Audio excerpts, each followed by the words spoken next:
Is obesity selected for by evolution? According to the Thrifty gene hypothesis, it is.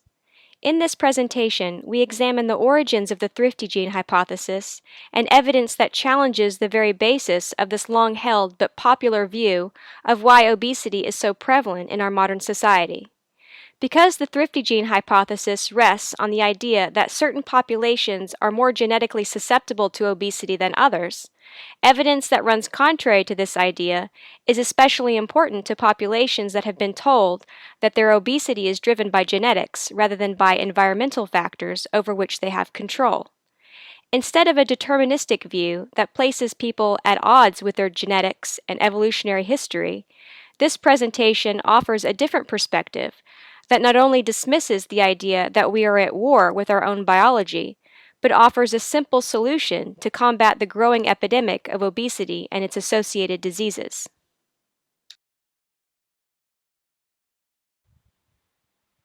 The Thrifty gene hypothesis was originally proposed in 1962 by geneticist James Neal in an attempt to explain how something like obesity would be favored by natural selection. Assuming that obesity has a genetic correlation, Neal argued that hunter-gatherer societies faced with repeated cycles of food scarcity would benefit from what he termed a thrifty genotype that allowed them to store fat more easily in times of food abundance. The Thrifty gene hypothesis was born of research conducted on the Pima Indians of southern Arizona who suffer from very high rates of obesity and type 2 diabetes. In the Pima, scientists saw a genetically homogeneous population that was far more susceptible to obesity and its related diseases than the rest of the population, and the idea that there was a genetic basis for their increased susceptibility became firmly rooted within the scientific community. In order to have a more complete discussion and understand the context of the Pima and their recent health crisis, it is important to know a little about the history of this tribe and the changes in diet they have experienced within the last century. The Pima are a group of American Indians located in what is now southern Arizona along the Gila River. They were skilled desert farmers with well-developed irrigation practices that date back as far as 800 AD and grew maize, different types of beans, and eventually learned how to grow wheat from Spanish settlers. Their diet largely consisted of maize, beans, and squash supplemented with game. Living as subsistence farmers, obesity was not a problem among the Pima, and they were in fact very lean and healthy. The Pima were forced to undergo a dramatic change in lifestyle with the increase in white migration during the 19th century. After white settlers diverted the water that the Pima used to irrigate their crops so that their own fields would be preferentially irrigated, the Pima could no longer survive on subsistence farming. Despite being able to sell and trade excess bushels of wheat to white settlers just decades earlier, the Pima underwent a period of starvation from 1871 through 1910 and became dependent upon food subsidized by the U.S. government, mainly in the form of flour, lard, and sugar. These ingredients were used to make what is known as fry bread, a food that retains cultural significance among the Pima and other Native Americans who, like the Pima, became heavily dependent upon the same subsidized cheap staples after being forced to abandon their way of life and live on reservations. Here we have a picture of fry bread being prepared. The recipe is simple, consisting of flour, water, salt, and baking powder, and of course lard in which to fry the dough. The USDA estimates that a plate of fry bread consists of 700 calories and 27 grams of fat. This slide shows the macronutrient composition of the native Pima diet, or the diet of the Pima when they were still able to cultivate their own crops. As you can see, carbohydrates form the base of their diet, with 75% of total calories coming from carbohydrates, largely in the form of maize, beans, and wheat. Their native diet was relatively low in fat, at around 15%, with protein estimated to be around 10%. On this diet, the Pima were of normal weight. It is important to understand the composition of the Pima native diet if we are to understand how the Pima obesity crisis developed. Any accusations against carbohydrates as the cause of the Pima obesity crisis are clearly unfounded, as the Pima were lean and healthy on a high carbohydrate diet. This graph reveals how drastically the Pima diet has changed in macronutrient composition, meaning the percent of calories coming from carbohydrates, fats, and proteins. The blue columns represent data taken from 1950, which puts the percentage of carbohydrates at 61, the percentage of fat at 24, and the percentage of protein at 15. The red columns represent data taken from 1971, about 20 years later, with the Pima diet now composed of equal percentages of carbohydrates and fat, both at 44% of the diet, while the percentage of protein remained relatively unchanged. The green columns show dietary patterns measured in 1989, with carbohydrates still making up less than half of the Pima diet at 47%, and fat around 35%, with protein levels again relatively unchanged, and for the first time alcohol is now being consumed in large enough quantities to show up as a percentage of calories around 3%. Clearly, the percentage of carbohydrates in the modern Pima diet has undergone a dramatic decrease when compared to the native Pima diet. In addition, the modern Pima diet is high in fat, coming in at anywhere from 44% to 35% of total calories, as compared with the relatively low-fat native diet, in which fat only made up 15% of total calories. While the types of carbohydrates in the modern Pima diet differed from the native Pima diet, this does not condemn carbohydrates as the cause of obesity. Rather, this data suggests that a diet rich in carbohydrates like boiled starches is protective against the development of obesity and its related diseases. Because the incidence of obesity and type 2 diabetes among the Pima is so much higher than that of the rest of the U.S. population, scientists saw in the Pima a genetically homogeneous population that was suffering from the effects of an unknown genetic disease rather than from the effects of a grossly inadequate diet. Changes in their dietary patterns have been minimized and are seen as inadequate to cause such a dramatic decline in health alone. In spite of having no history of obesity, the Pima and their thrifty genetics have been the subject of scientific analysis for decades, with no real progress made in identifying such thrifty genes. Another reason that scientists continue to pursue the thrifty gene hypothesis is that the increase in obesity among the Pima arose after a period of starvation. This pattern seems to fit the idea that starvation results in the selection of a genotype with an increased ability to store fat. So the debate surrounding the Pima and their declining health was framed as not only a genetic one, but an evolutionary one, invoking the concept of natural selection as the explanation for the high incidence of obesity among the Pima, with starvation and the food scarcity of the hunter-gatherer lifestyle as the selective pressure. We will now examine the validity of these explanations to determine whether or not these long-held views have scientific merit. Rarely does nature provide scientists with a genetic control group, but in the case of the U.S. Pima population, one does exist. The Mexican Pima, located in the mountains of northwest Mexico, are genetically similar to the U.S. Pima, and yet are not afflicted by high levels of obesity and type 2 diabetes. While the U.S. Pima were forced to abandon subsistence farming over a century ago, the Mexican Pima still grow their own food and thus have not experienced the drastic change in diet that their U.S. counterparts did. In 2006, a study published in the journal Diabetes Care compared the rates of obesity and type 2 diabetes among both the U.S. Pima and the Mexican Pima, and among Mexican non-Pima as a control group. If the Pima were indeed genetically susceptible to obesity and type 2 diabetes, one would expect to find a high incidence of these diseases in Mexican Pima, similar to their U.S. counterparts, and Mexican Pima should without a doubt have a higher incidence of these diseases when compared to Mexican non-Pima. However, this is not what researchers found. The Mexican Pima, whose diet consisted largely of beans, corn, and potatoes, had a much lower incidence of obesity and type 2 diabetes than the U.S. Pima, and even had a lower incidence of diabetes than the Mexican non-Pima. In other words, this supposed genetic susceptibility was nowhere to be seen in the data. This bar graph illustrates the obesity rates of the Mexican Pima, the U.S. Pima, and the Mexican non-Pima.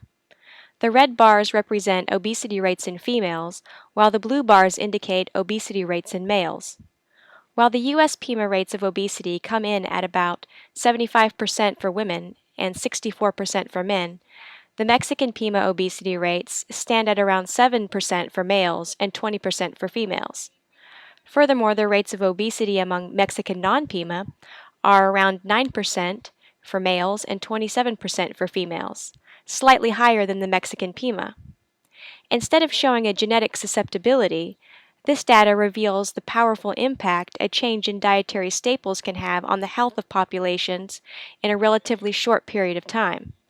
Since the obesity crisis of the Pima and the U.S. population in general is a recent phenomenon, it would make more sense that dietary changes that occurred during this same time period would be sufficient to cause the epidemic of obesity among the Pima without the need to resort to genetic or evolutionary explanations. This pie chart shows the distribution of macronutrients in the diet of the Mexican Pima. Carbohydrate consumption is around 63%, fat around 25%, and protein 12%. The Mexican Pima diet closely resembles the diet of the U.S. Pima over a century ago, with similar dietary staples, namely boiled starches. Considering the modern hysteria over carbohydrates, especially potatoes, and their supposed cause of the obesity epidemic, this data is of some interest in that it argues against such dogma, and in fact makes the case for including these foods as the foundation of a healthy diet. For the sake of comparison, this pie chart again shows the distribution of macronutrients in the diet of the U.S. Pima presented earlier in the presentation, and you can see the decrease in carbohydrate consumption and the simultaneous increase in fat consumption.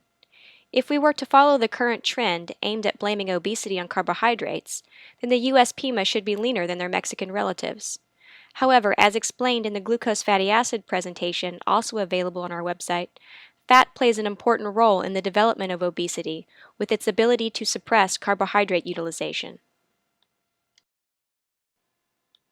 In the conclusion section of the same study, the authors state that, quote, "The findings indicate that even in a genetically highly susceptible population, type 2 diabetes is not inevitable and is preventable in environments that promote low levels of obesity and high levels of physical activity." End quote. Despite the fact that the Mexican Pima did not exhibit any detectable genetic susceptibility, and in fact had lower rates of obesity than the Mexican non-Pima, scientists still hold on to the notion that obesity and type 2 diabetes have a strong genetic component.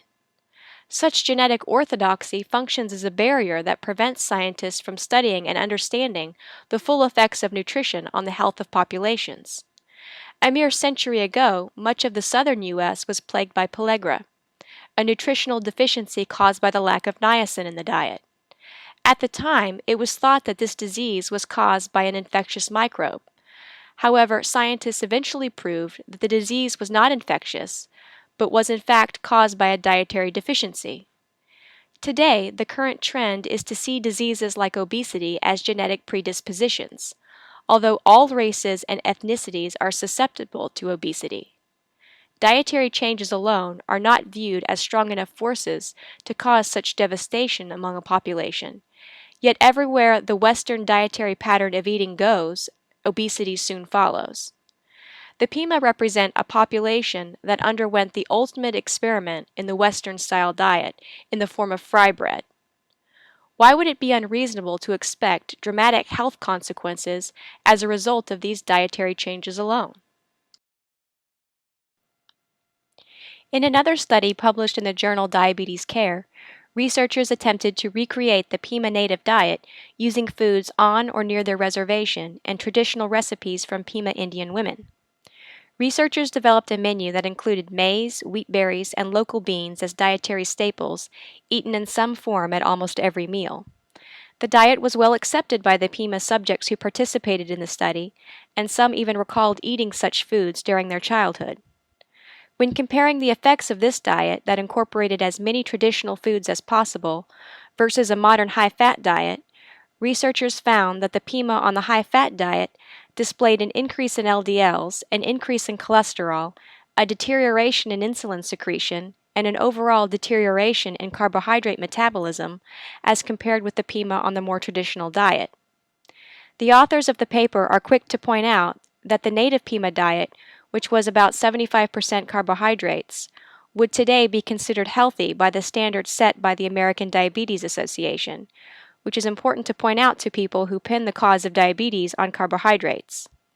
This study not only reinforces the case for a diet rich in carbohydrates, specifically boiled starches, but also emphasizes the effects of diet on metabolism regardless of any supposed genetic predispositions.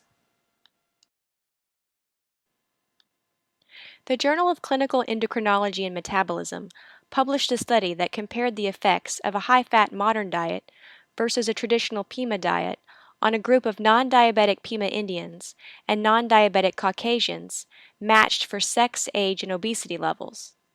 Researchers hypothesized that changes in diet, similar to those the Pima experienced over the last century, adversely affected carbohydrate metabolism. And to test this hypothesis, they compared the effects of these two diets on carbohydrate metabolism. The composition of the modern diet was 30% carbohydrate, 50% fat, and 20% protein, while the composition of the traditional Pima diet was 70% carbohydrate, 15% fat, and 15% protein. Both groups spent 2 weeks on each of the diets. On the high-fat diet, both groups, that is, the Pima subjects as well as the Caucasians, displayed a decline in glucose tolerance, a decrease in beta cell sensitivity to glucose, and a decline in insulin-mediated glucose disposal.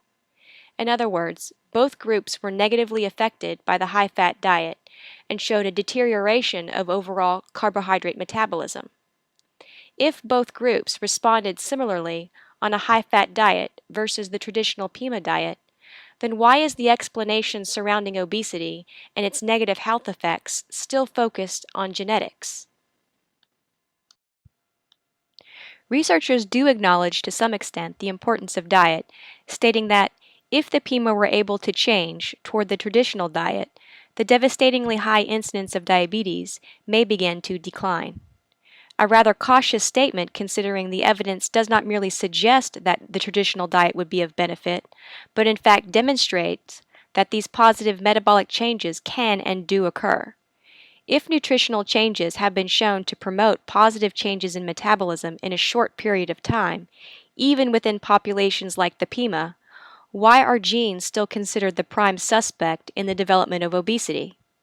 This brings us to the real question plaguing the legitimacy of the Thrifty gene hypothesis, which is, can this hypothesis really be tested?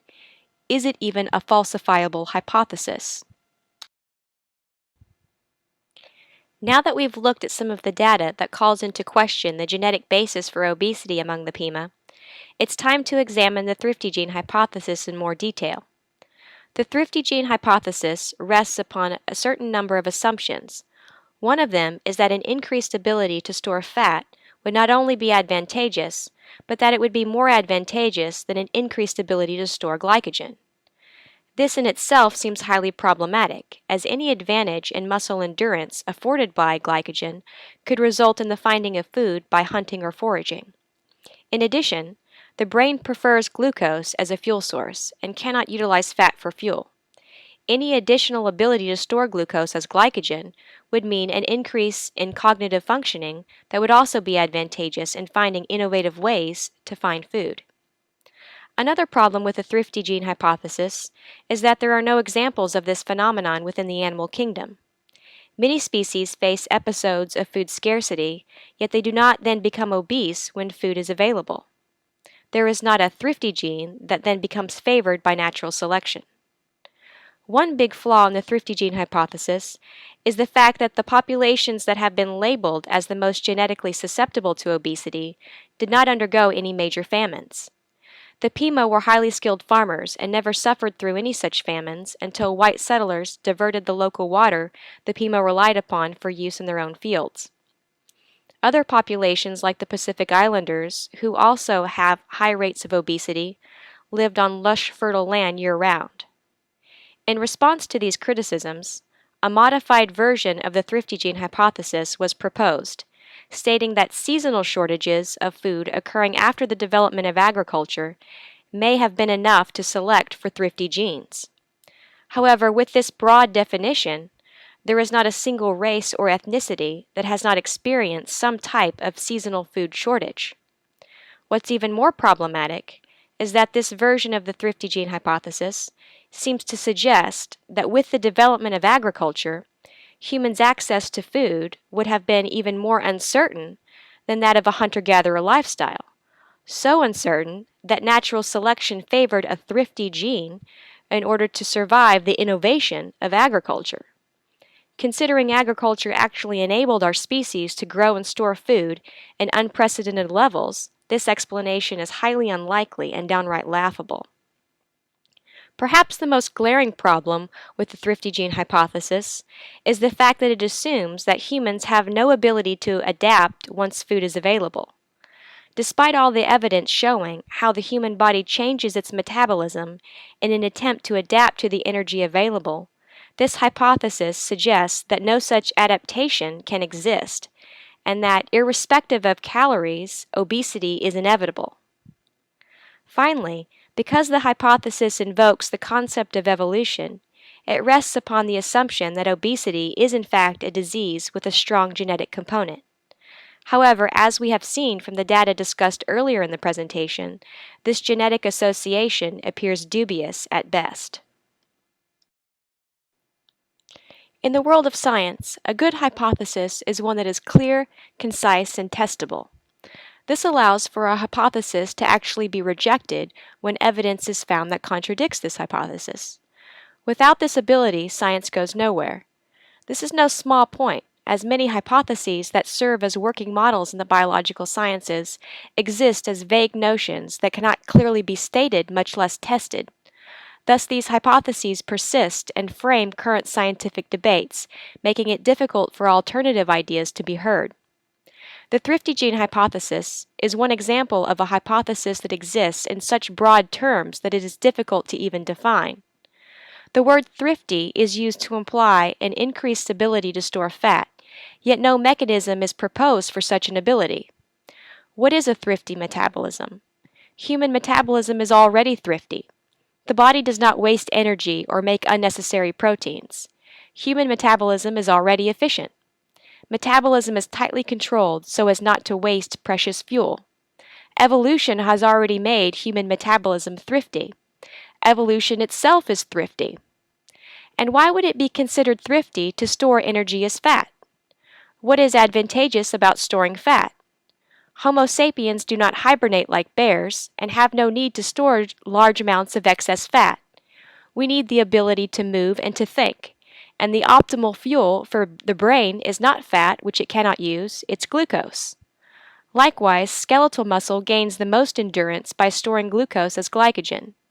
If there were such a thing as thrifty genes, then why wouldn't these genes increase our ability to store glucose as glycogen? Returning to the genes versus the environment debate, presently there have been no definitive genes that can be said to cause obesity and type 2 diabetes. While there are a few rare genetic disorders that lead to obesity, the frequency of these disorders are low and not distributed widely among the population. Scientists now view obesity as a complex, multigenic disease with many different genes located on different chromosomes being involved. However, it is important to point out that genetic mutations do not spread rapidly within large populations over a period of 1 or 2 generations. The obesity epidemic is recent and exploded within the last few decades as the patterns of food consumption likewise changed. Where the fast food industry goes, obesity follows. This is not the pattern of a genetic disease, but rather a nutritional one. In our everyday culture, the term genetic is thrown around in a sloppy manner and rarely has scientific relevance. It is not uncommon to hear someone say this or that character trait must be genetic, or that something is in our DNA, yet such comments, often meant to incur a few laughs, lack scientific credibility. The world of genetics is complex, and scientists do not yet understand how genes come together to create complex traits involving many different genes on different chromosomes. This is important because a genetic reason is often given as a way to explain a biological trait that scientists do not yet have a clear understanding of and lack a mechanism that would explain the appearance of such a trait. In other words, conditions are assumed to have genetic associations when they may in fact not be genetically linked at all. This brings us to the question, what do you mean by genetic? How do you falsify the statement that obesity is genetic? Is such a statement even testable? If diet is the single greatest contributor to obesity, then what is the genetic association? We all share the same basic genes for carbohydrate, protein, and fat metabolism, as we are all of the same species. If it is common for anyone who adopts a Western-style diet to become obese, then what is the basis for this genetic association? The definition of genetic then becomes just as broad as the term thrifty. All diseases can be classified as genetic if the only criterion is that the proteins the genes code for are involved in some way in the disease pathology, but this definition no longer means heritable. Another important factor to point out is that while obesity may run in families, eating patterns are learned and passed on from parent to child. A child's diet is dependent upon what foods the parents offer, and when eating habits are established at a young age, what looks like a genetic link may in fact be the result of unhealthy eating habits passed on from generation to generation. In reality, the genes versus the environment or nature versus nurture debate is an overly simplistic one that does not adequately describe the effects the environment can have on gene expression. Diet has the ability to affect gene expression in all human beings, a fact that has been well established for decades. Retinoic acid, a metabolite of vitamin A, for example, induces the expression of genes associated with cell differentiation, cell proliferation, apoptosis, and embryonic development. However, the ability of retinoic acid to alter gene expression is not considered a genetic susceptibility to vitamin A, but simply a biological response to retinoic acid that we all share. When scientists measure the increase or decrease in expression of certain genes among obese populations, they cannot be certain whether or not they are measuring genetic expression that is heritable or genetic expression that is altered by diet. Such studies make it impossible to distinguish between cause and effect. Research has already demonstrated the ability of a high-fat diet to alter the expression of genes involved in lipid metabolism. Why would an adaptation to a diet high in fat be called a genetic susceptibility? If such an adaptation qualifies as a genetic susceptibility, then we are all genetically susceptible to the effects of a high-fat diet. Scientists currently single out several populations as being at a greater risk for developing obesity and type 2 diabetes. These groups include American Indians and Alaskan Natives, African Americans, Pacific Islanders, South Asian Indians, and Hispanics. However, it is worth noting that these same populations share a common dietary history with the Pima and have all undergone a change in dietary staples that has included a shift away from their traditional diet to a diet rich in baked and fried starches. It would not be unreasonable to examine the dietary changes that these populations have experienced before making assumptions about the culpability of their genes. The American diet has also undergone a radical shift in staple foods. The fast food industry has taught the public what constitutes a meal, mainly cheap meat and cheese on top of bread, whether it's pizza, a hamburger, or a hot dog. Boiled starches don't make the grade. The fast food industry has also changed the way Americans eat potatoes, which exist in the American diet in baked and fried forms, accompanied by generous servings of cheese and/or sour cream. It's also worth mentioning that what scientists refer to when they say a Western diet is not actually made of any traditional Western cuisine. The Western diet is a corporate diet consisting of cheap ingredients that require little effort or imagination when it comes to cooking. They are foods that lend themselves well to the deep fat fryer and sitting for hours or days under a heat lamp, not the recipes handed down from generation to generation in any traditional Western culture, which would include beans, pasta, wild rice, lentils, corn, and potatoes. The dietary history of the Pima demonstrates several important points. one of which is that a diet high in carbohydrates is not the cause of their obesity epidemic, a fact that runs contrary to the current carbohydrate fear-mongering plaguing both the sciences and the diet industry. These studies also reveal that a high-fat diet negatively affects carbohydrate metabolism. From a genetic standpoint, given that there is a genetically similar group of Mexican Pima Indians who have maintained their native diet and are not afflicted by high rates of obesity or diabetes, the genetic predisposition of the Pima to these diseases seems doubtful. If diet is the greatest factor in determining whether or not a population will become obese, and the modern high-fat diet of the Arizona Pima has been shown to negatively affect the metabolism of Caucasians as well as the Pima, then genetics do not seem to play an important role in the development of obesity. The fact that certain populations have a greater incidence of these diseases can be explained by the lack of access to a healthier diet. Finally, the traditional Pima diet rich in boiled starches has been shown to alleviate the symptoms of type 2 diabetes and appears to be protective against the development of obesity. In 1998, James Neal revised his Thrifty gene hypothesis, admitting that the earlier version was overly simplistic, but maintained that it was as valid as ever and describes obesity and type 2 diabetes, the result of, quote, adaptive multifactorial genotypes, the integrated functioning of whose many-faced genetic components is seriously disturbed by the complexly altered environment in which they now find themselves. End quote. With the boundaries of this hypothesis now drawn wide enough to include everything in the universe as contributing to these diseases, the Thrifty gene hypothesis exists as a philosophy that is as nebulous as ever. In order to move beyond the notion that today's diet is disturbing ancestral genes that have yet to be identified, much less understood, scientists must return to the simplicity of the scientific method and take note of the data in front of their noses. Why continue revising a tortuous explanation when a simple one suffices? The Pima obesity crisis was the result of the Pima being forced to give up a healthy diet full of corn, beans, wheat, fruits, vegetables, and game for a grossly inadequate diet consisting mainly of fried dough. The only genetic association to obesity the Pima possess is the fact that the Pima are Native Americans and were victims in a brutal history that robbed them of access to their native cuisine. This recent history is at the heart of the Pima obesity epidemic, not their evolutionary history.